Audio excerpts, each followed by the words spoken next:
Hello, and welcome to the Silicon Alley Podcast. Super excited you could join me today. I'm William Glass, CEO and co-founder of Ostrich, and of course, your host of the Silicon Alley Podcast.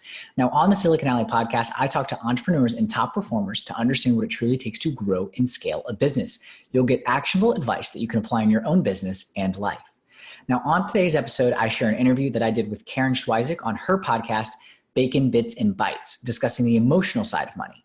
Now, before I jump into what you can expect on today's episode, if you have not already, please make sure to subscribe and follow the Silicon Alley Podcast so that you get notified when an episode drops every Friday.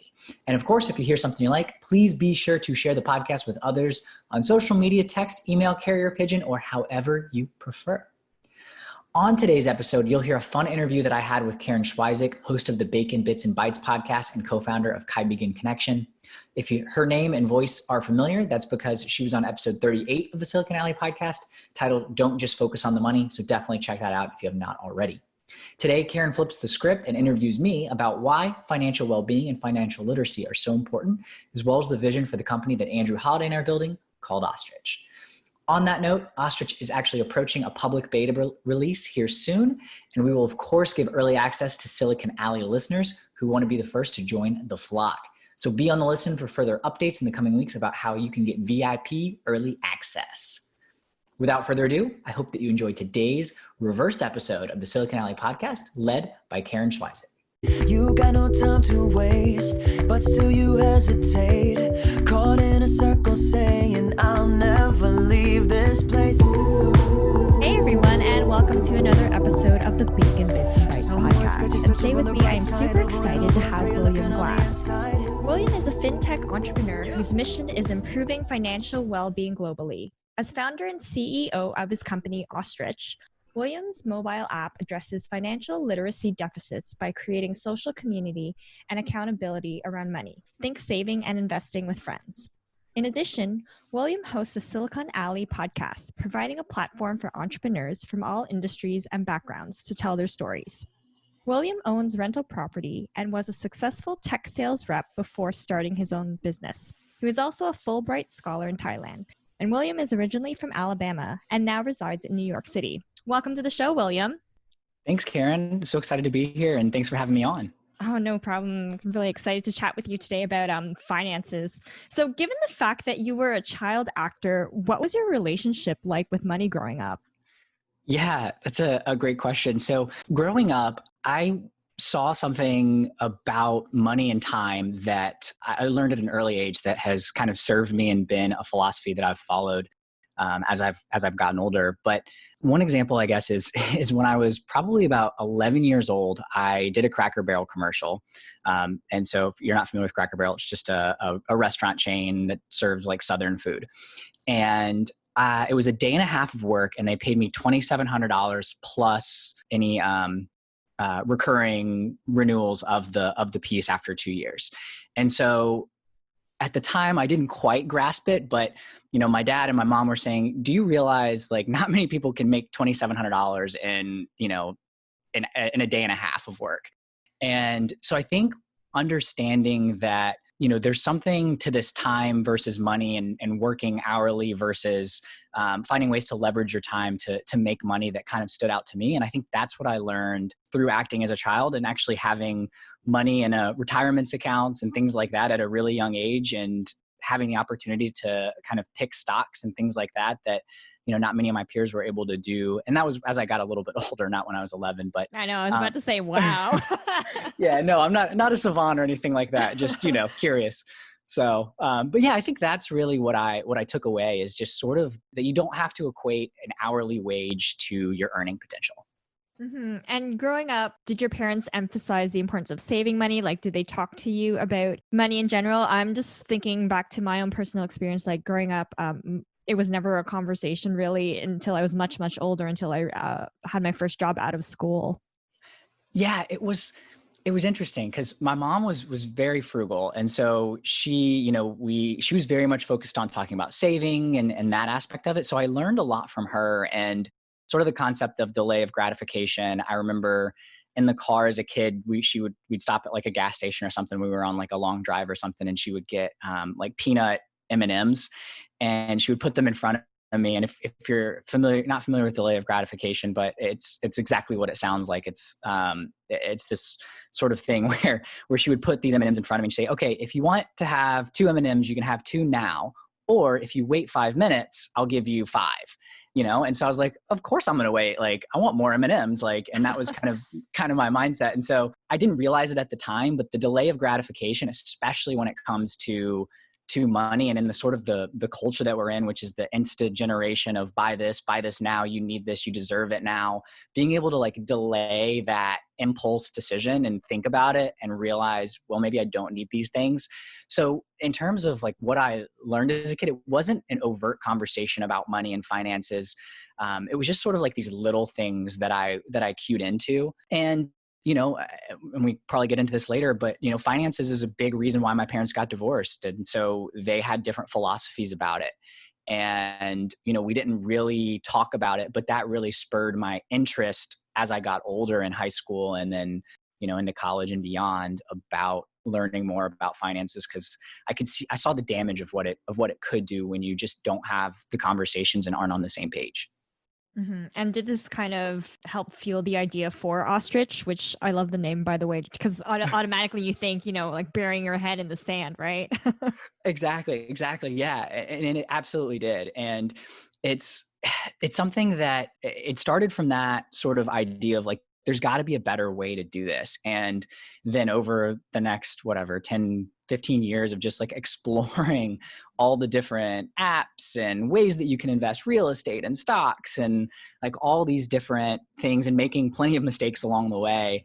It was kind of all right, there's something missing in the market. And that's sort of where Ostrich came from. And yeah, you cued in on the sort of visual of head in the sand that we're going for, of trying to help pull people's heads out of the sand when it comes to money and finances. Cause I think that's one of the things that we just overcomplicated. And in reality, as a kid, going back to the M&Ms, if something cost 6 M&Ms and I only had 5, I wouldn't be able to buy that, we can conceptually understand those things at a young age, but we complicate it when we add in credit and all kinds of other stuff that I think just we overcomplicate finances, when in reality it's pretty simple if you boil it down to the basics.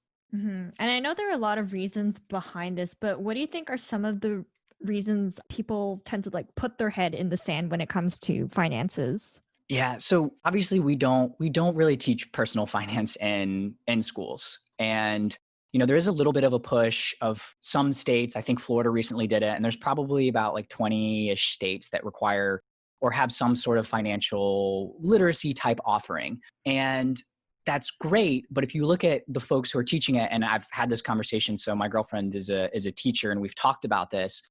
The issue is that the folks that are teaching these courses are just teachers that were said, hey, you have an extra free period, go teach personal finance. And they're like, I don't know anything about personal finance. And, so we have this problem where we're not educating folks in the US and then, globally from the conversations that I've had with folks overseas in Germany and Colombia and things like that. It seems to be a pretty common issue. And if you have really good parents, or you have an aunt or uncle or someone that's really knowledgeable about this stuff, that's how you learn it typically, or making mistakes. And so, I think that's the first sort of challenge when it comes to finances and why people's head are in the sand, is because we're not taught about it. And we're encouraged, especially in the United States, to go take out a ton of debt at the age of 17 or 18, take out $200,000 in debt because, it's the right thing to do. You got to go to college. You got to get a degree without any thought of whether kids know what degree they want to get, what they want to pursue, if they're interested in it, and if they're ever going to be able to pay that off. So I think it really starts with that. And then, misconceptions about how complex finance is, which there definitely are some complexities, but in reality, again, if you boil it down to the basics, it's just, are you bringing in more money than you're spending? And that's kind of the baseline. Yeah. And I remember as a kid growing up, there were no courses or there was no talk about financial literacy. And I completely agree with you 100% that it needs to be taught to the younger generation because, when you're young, you're like a sponge. And if you can develop good habits when you're young, you'll be able to carry those throughout adulthood. Yeah, you're spot on, Karen. Yeah, you're spot on. All right. So I'd like to talk about the process of building Ostrich. So I think there are two schools of thought when it comes to building business. Sometimes people, they tend to jump into it right away, full time. And then other people, they tend to spend a couple of years or so building the business on the side while working full time. So you did the latter. And what was your reason for building it on the side initially before going full time? Yeah. So I guess to clarify, it's a little bit of both. I would actually feel like I fall into. So the idea Okay. for, yeah. So the idea for Ostrich, I got in 2017 when I was working in sales at a company called Gartner, their big IT research and advisory firm. And I was working with startups, and I was seeing a lot of folks that were really successful in sales. There were people that were really doing well. And yet they were still struggling financially because they were going out and buying a brand new truck or going on these like lavish vacations.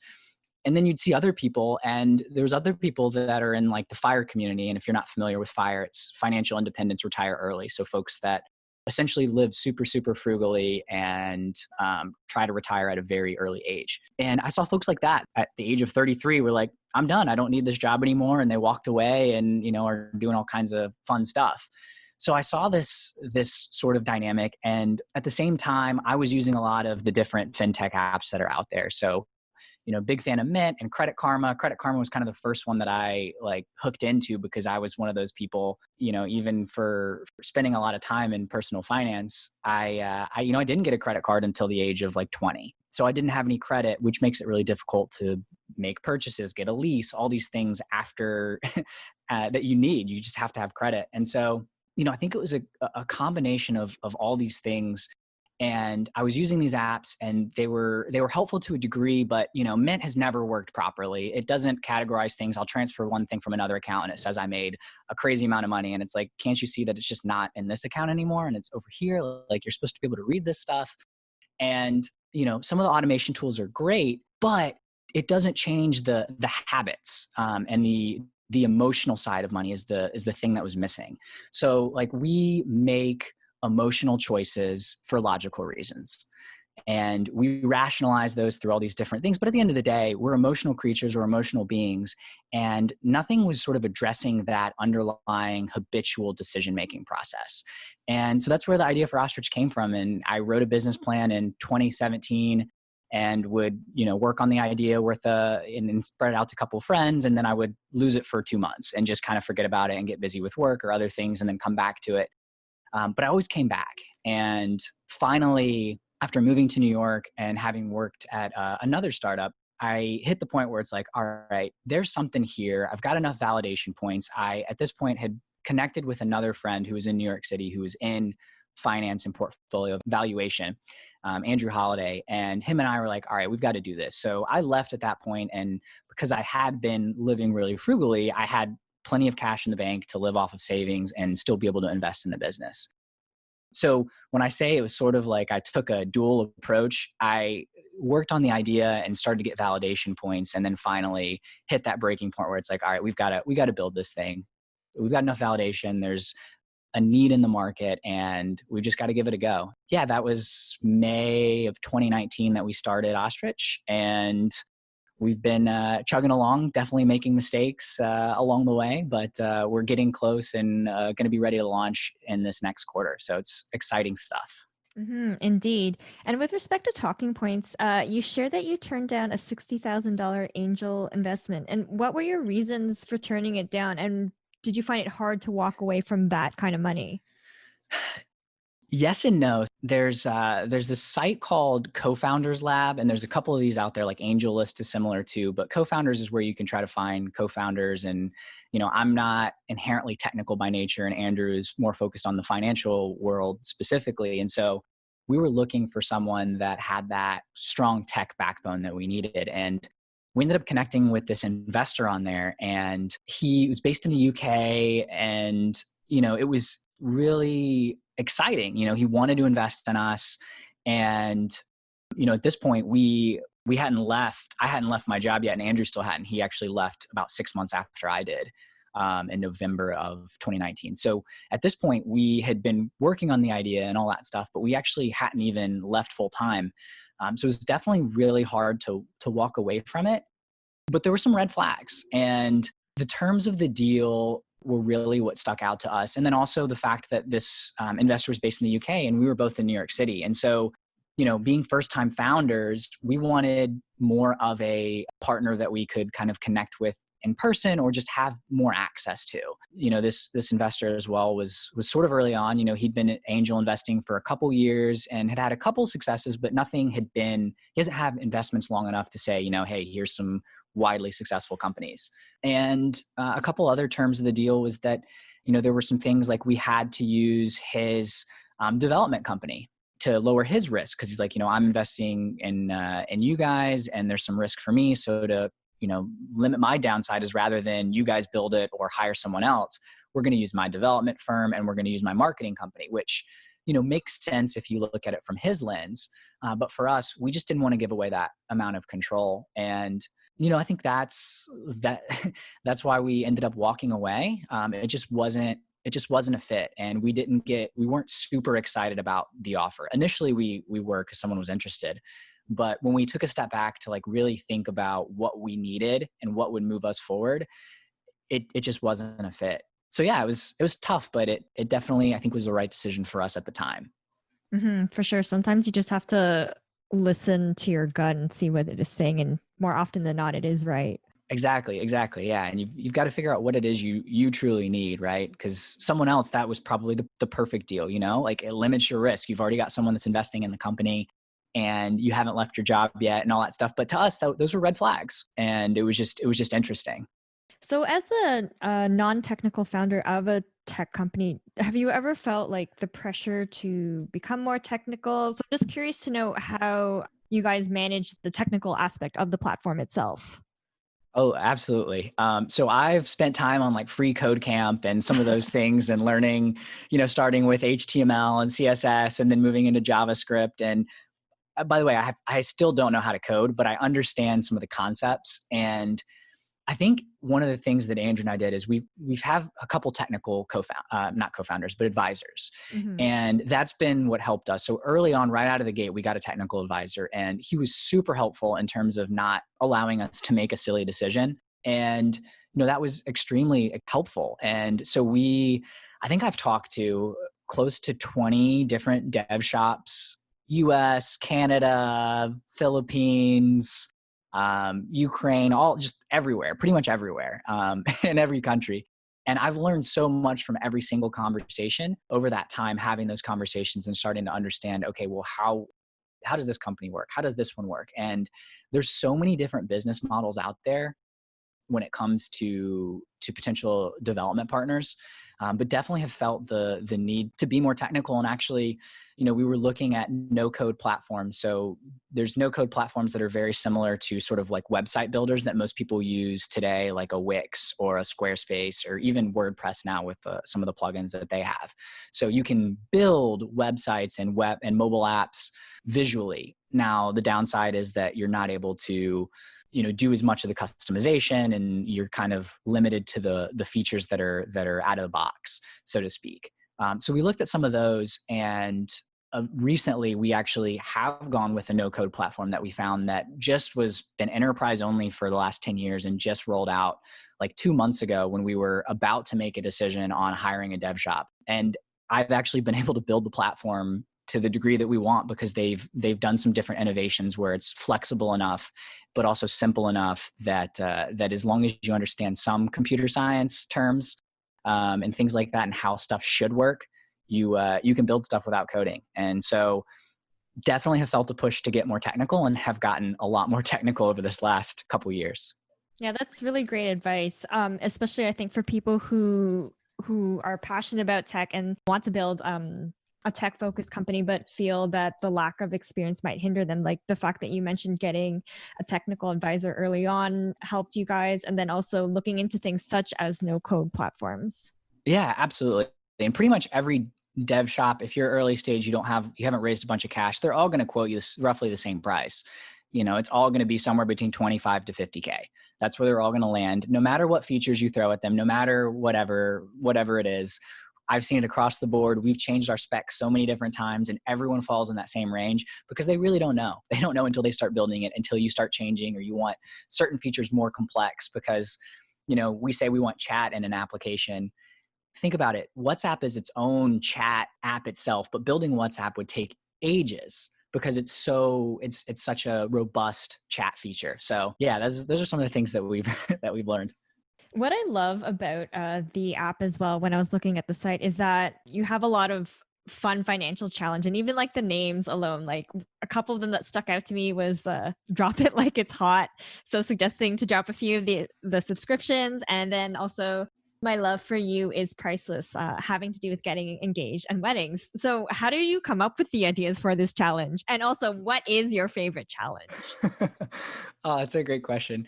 Yeah, I mean, I think that's the other thing. We're trying to focus on the emotional side of money, right?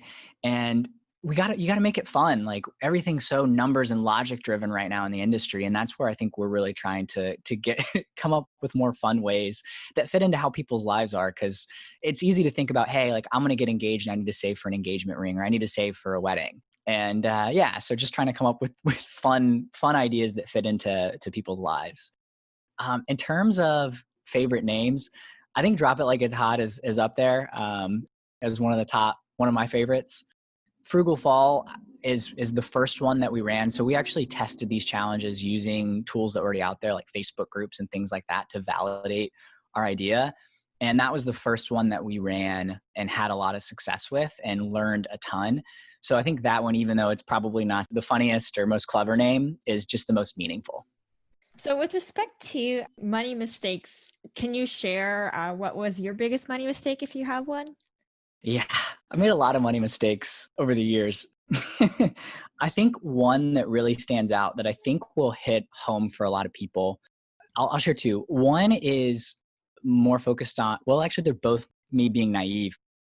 One was in college during the summer. I was trying to figure out a way to make more money. And I was like, okay, what can I do? Like I'm already working at a sushi restaurant. How can I like leverage my time more and make more money? And I ended up spending, I think it was like $600 on a surveys type like platform. And first off, if you have to pay money to get on one of these survey sites where you watch ads and all that kind of stuff, and then they pay you to like give feedback, you shouldn't have to pay to do that. There are legitimate sites where you can do that and actually make money answering surveys and things like that. But that was just me like typing in Google and clicking on the first thing without actually doing any research, because it was just like, all right, this is easy. Like I can like passively like watch whatever TV commercials and like make money or whatever. And so that was one. The other one, so I bought a rental property, and great decision, by the way. So that in itself is not a bad decision. But one of the things that happened is it's in Florida. So I was living in Florida when I was at Gartner, and there was Hurricane Irma that came through in 2017. And luckily my property was spared. Pretty much the whole neighborhood was flooded. And for whatever reason, my street was not. So very thankful there. But I did have a shed, and this wasn't just like a, pop-up shed. It was like a legit built structure with electricity and all kinds of stuff. And a huge tree had fallen on it and had like damaged the roof. And I ended up getting I think it was just like someone in the neighborhood that had essentially been out of work, but they were a contractor, to cut the tree down. And they were like, actually we can fix this. And me just being naive, first time, landlord, managing the property myself. And like, they did a good job cutting down a tree and getting rid of it. But I was looking at it and I was like, I don't know, like it kind of looks like the foundation is a little off. And so I spent, I think it was like $1,500 to $1,200 trying to get this thing fixed. And the guy just ran away with the money. He would come back, do a little bit of work, and then be like, I need more for this. And like, at the end, I was just like, this just isn't working. And so like, I was buying materials instead of giving him the money towards the end. And even that, he wasn't showing up. And I was like, this guy is just not going to do it. So I ended up making that mistake. And, it was a good lesson of just because it seemed easy and someone said they could do it, and me not, really, really doing the due diligence that I should have. That was a big mistake. Mm. And on the flip side, what was the best financial advice you've ever received? Best financial advice. So I read Rich Dad, Poor Dad, and I think that got me into thinking about how to get on the sort of business owner and investor side of the quadrant. So Robert Kiyosaki talks about there's this kind of like quadrant, and most folks spend their time on the employee side where they are giving away time for money, right? You are working an hourly job, even a salaried job, but you have a set amount of money that you can make. And then some folks move into the self-employed where they, own their job. They're still the ones that are at the bakery making, all the loaves of bread if they're a baker, that sort of thing. But if you can get onto the other side of that quadrant where you're in the investor side, where money is working for you, or where you own businesses that you don't have to spend the time in and other people are growing the company, that's where you really get leverage. And so I think understanding that concept that time doesn't equal money in terms of how you earn it, I think that's the best advice. Because if you conceptually understand that opens up so many opportunities to you. And I think that's the key.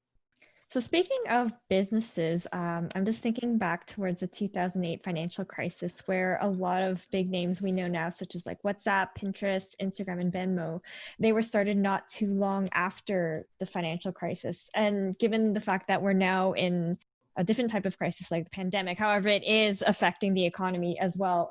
Do you think now is a good time to start a business or like think about starting a business? I think so. I mean, I think there's right now more than ever, people are wanting change, right? You hear it where people are fed up with the system. We're trying to create different ways to pay people out as well. Like we learned lessons from 2008 of giving money just to financial institutions to help lubricate the economy to now, Congress and the CARES Act. Giving money directly to people. And you see companies now going to this remote culture and people enjoying the remote sort of opportunities for folks that are lucky enough to be in jobs where they can work remote. Coming out of this, people are going to be looking for change, open to new opportunities and new ways of doing things. So if you have an idea or you see a problem that no one's really solved at this point, I think it's a great opportunity to create businesses. And the thing is, there's a ton of money still in the economy. Yes, we see that like certain industries are hit really hard and things are definitely tough financially, especially for folks that have lost jobs. But when you look at the folks that have money and financial institutions and things like that, the way that we are stimulating the economy is giving those investors, those banks, those institutions the money to lend out, when in previous recessions and downturns, everyone has stopped giving money to startups or to businesses in general. And I think that combination of the opportunity with folks wanting to change the way things are being done, as well as the fact that there's still actually a ton of dry powder, money in the economy to be invested in innovative businesses, now is an absolutely wonderful time to do that. So yeah, I agree. I think it's just a great time. Just like in 2008, there's a ton of opportunity there as well. And do you think there will be a lot more fintech companies being started? I think so. I think just especially like, the capitalist sort of thought process, like it's all around money. So there's definitely gonna be more fintech companies created. And my hope is that there's more fintech companies that actually do something different. So we've had this like sort of wave of fintech companies that have come out, right? We had the first ones that sort of took things online and made things digital. And that was really awesome, like payment processors like PayPal and things like that, which was great. You didn't have to pay in cash anymore, have to like mail a check, things like that. And then we've kind of moved into this more utility style fintech where, on the consumer side at least, where you're able to see your bank accounts and budgeting tools and things like that, which are really, really helpful. But I think we need to move into this next stage of fintech where we're actually creating innovative products versus just bringing everything digital, as well as addressing, again, the emotional side and financial literacy. Like we still haven't really tackled that problem. So I think fintech companies will be started, especially if you look at like, if you start to wrap in cryptocurrency and like the whole, blockchain aspect of fintech. There's definitely going to be a lot more fintech companies, and there's always an interest, I think, from an investor perspective. Mm-hmm. Yeah. And I agree with you on the importance of focusing more on the emotional side of money, because money does bring up a lot of emotions depending on who you're talking to. Like a lot of people tend to say like money can't buy you happiness, but I'm part of the camp, and I'm assuming that you are too, is that it can buy you happiness in that like it provides opportunities, and then opportunities provide freedom, and money can be used as like a tool. Absolutely. Yeah. No, I think, yeah, you're spot on. Like the tool aspect, I think is the key. We put so much value and money in terms of like our net worth, and we compare ourselves to other people and all that kind of stuff. And I'll tell you what, like building a company right now that has no revenue, my net worth has been going down, right? Over the last year or so. But I am happier than I've ever been right now because I've been able to focus on building something meaningful. And again, long term, obviously, hopefully this will make a lot of money. That's one of the things that we want to do is align our success with our users' success and help them be successful. And by helping them be successful, we'll also be successful. But yeah, no, I think money as a tool is spot on, and that emotional side is so clutch. So I'm glad you brought that up. Yeah, and what I thought was also really interesting that has to do with your app is that you've recently launched the Share for Shares where people can earn shares in the company through referrals. And the reason why I thought it was really interesting because from what I understand, in the very early stages of a company, it's usually limited to the founders, the first few employees, and investors. They don't normally offer shares to the public. So could you go into more detail regarding this program? Yeah, absolutely. So we were trying to think of how can we truly align our besides just, saying that we're aligning our success with our user success, how can we actually do that? And, there's some programs out there like Robinhood has their sort of, you share their app and you get a share in a random company that's on the stock exchange sort of thing. And so we were thinking, well, why not actually bring in the folks that are early adopters that are going to essentially make or break our application and our company, bring them in as shareholders. And so we carved out, it's a small piece of equity, but we carved out a small percentage of the company that we're actually going to allow users to earn shares in the company by referring folks. So we still have like swag and those things that you would expect in a sort of like referral program as you hit certain milestones, but we're actually giving away a share at each milestone as well. So we can not only just say that we're helping folks and through the value of the application, but we're actually aligning our success with our user success. And so, I think it's the only thing out there that we've seen. We did a lot of research to try to figure out how to do this. And, there's been companies that would give away like through a raffle or something like that. But on a programmatic basis, I think we're the only company that's doing something like this. So we'll see. We'll see how it goes. Yeah, I mean, like I've never heard of it either, so I thought it was really cool, and I've actually also signed up myself because I really like the idea of helping startups build, may not necessarily like directly helping, build the actual product stuff, but just kind of being part of it. And then when you think about those people who invested into, say, for example, like Apple or Facebook early on, and then now look at like how much their stock is worth. So Exactly. So there's definitely a financial upside if we do really well. Obviously, if we don't do well, then, it is what it is, but it's such a low barrier to entry to share, to share Ostrich with other people that, we feel it's a great value add and opportunity for folks. Mm-hmm. And I was also just thinking too of people who are intimidated by investing or don't know where to start, but want to kind of like dabble into it. I think, participating in the Share for Shares program is also another interesting way to say like invest in a company. Yeah, absolutely. I hadn't thought of it that way, but yeah, you are an investor essentially in the company. And so it's definitely, you can't trade anything, because we're not listed, but it's definitely definitely another way beyond just, dabbling in the stock market or other ways of diversifying your portfolio.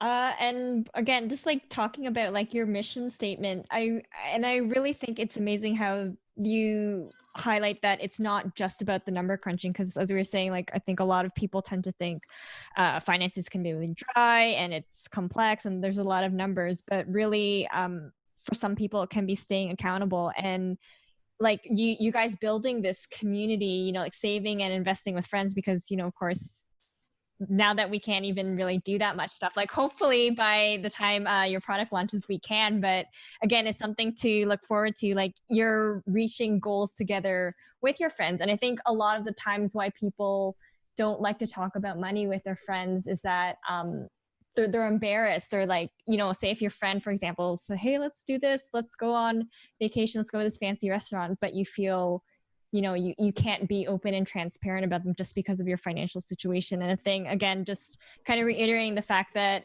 it's really innovative that you decide to focus on the emotional side. Like, we're doing this together, we're getting rewards together, or even like, I'm thinking like friendly competitions, like, oh, I want to get to the next level. I want to beat you and, get that badge.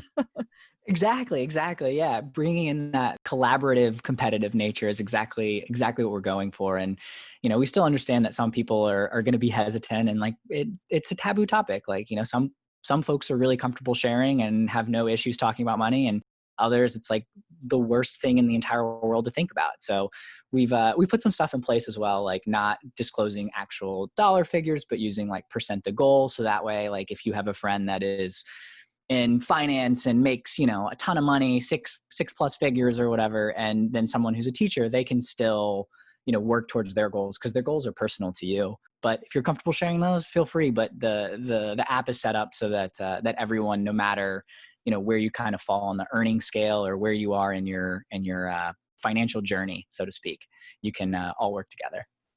So with respect to collaboration strategy and, using gamification, do you think companies should look more into using that strategy as well to be successful? Or do you think it depends on the type of company? Because I've been seeing a lot. And I just think also to say, for example, like Starbucks, like getting rewards so you can get that next mocha froca. I can't even say that mocha cappuccino. Yeah, exactly. Yeah. I mean, gamification is definitely, I think, a part of everything. If you don't care about Starbucks that much, the gamification isn't going to matter. But to folks that like really do and want to have the rewards, I'm sure it works. So I think that we've kind of, gamifying things is almost like it's almost like table stakes at this point to some degree. You see it in pretty much every, as you said, like restaurant rewards app now, coffee folks, they all have it. And if you look at social media, like what has social media done? It's essentially brought sort of like the casino of likes and views and all that stuff. And like, there's a notification here and a notification there and a story here and all that kind of stuff. It works. So the idea is that hopefully more people use gamification for good versus sort of negative outcomes. But I think it's just table stakes, honestly, at this point. All right. So my final question is, if you could have lunch or coffee with any entrepreneur, who would it be and why? Lunch or coffee with any entrepreneur. Or your top two? Yeah, no. I want to say that I would sit down with Warren Buffett, and I'm a big Buffett fan. I've been to, this year didn't go obviously because of Corona, but the last 2 years, one of my friends and I have gone to the shareholders meeting. So like I bought a couple shares of the B. I don't have $300,000 lying around, but a couple shares of the Berkshire Hathaway B shares, and have gone to Omaha for their shareholders meeting, which is really incredible. And like getting to hear Warren Buffett, one of the greatest investors and entrepreneurs, I think, in terms of the model that they run, they're super lean from a corporate perspective of, they have like 50 or 60 employees top, and they're one of the top 10 largest companies in the entire world. And they do that through just allowing the managers of their businesses to run. So I think I would sit down with him more so to kind of understand how that aspect works than anything, because I think he's pretty transparent about his philosophy of how to buy companies and that sort of thing. But from an entrepreneur perspective, he also is one of the reasons inspired me to start the company when we did as well for Ostrich. It was like he started Berkshire Hathaway, or his investing arm, when he was 26, and that was something that I wanted to do. So I was like, I got a birthday coming up, so like we need to found this thing, Andrew, let's go, rather than just working on the side. So that's I think it would definitely be Warren for that reason, Warren Buffett. Awesome. And it's interesting that you mentioned you attended a shareholders meeting, because I also invested in companies too. So I've received those notices, and I was always like curious to go, or just had this weird assumption that it was only meant for executives or people who are higher up. So it's kind of cool that you went to it and you got a good experience out of it. Yeah, absolutely. And I will say, I think Berkshire Hathaway's is probably unique compared to other company shareholder meetings is my guess. There's 40,000 people that get jam packed into the CenturyLink Center, which is, this just big arena. And, everyone's quiet listening to Warren Buffett and Charlie Munger answer questions for, 6-7 hours, which is just insane. Like you can hear a pin drop and there's 40,000 people. I've never been with that many people and everyone just quiet and listening. So I think it's definitely unique in terms of a shareholder meeting, but I haven't been to any other, so I can't comment. Well, thank you so much for chatting with me today. It was really fun to geek out over finances because I love talking about this stuff too. Yeah, no, absolutely. Absolutely, Karen. And I really appreciate you having me on. And, I love what you're doing with Making the Bacon and the podcast and Bacon and Bits. And it's just incredible that you're have this platform and are giving folks voices and starting to talk about these things. Cause I think it's so important. The more that we talk about money, finances, and all that sort of stuff, I think it's how we change the narrative and the sort of dominant culture of all this stuff's taboo. Mm-hmm, for sure.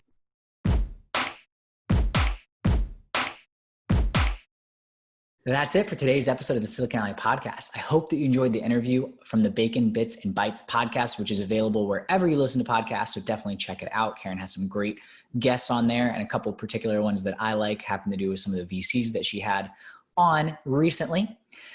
I had a lot of fun getting to open up to you, and I hope that you enjoyed it as well. On your way out, if you happen to listen to the podcast on Apple Podcasts, please click on the show page in the Apple Podcast app, scroll past all of the recent episodes, and towards the bottom, you can leave an honest rating and review. Your feedback is really important to me. And of course, great ratings help others find the podcast. That's it for today. I'm William Glass, CEO and co-founder of Ostrich, and of course, your host of the Silicon Alley Podcast. Have a financially fruitful day. You got no time to waste, but still you hesitate. Caught in a circle saying I'll never leave.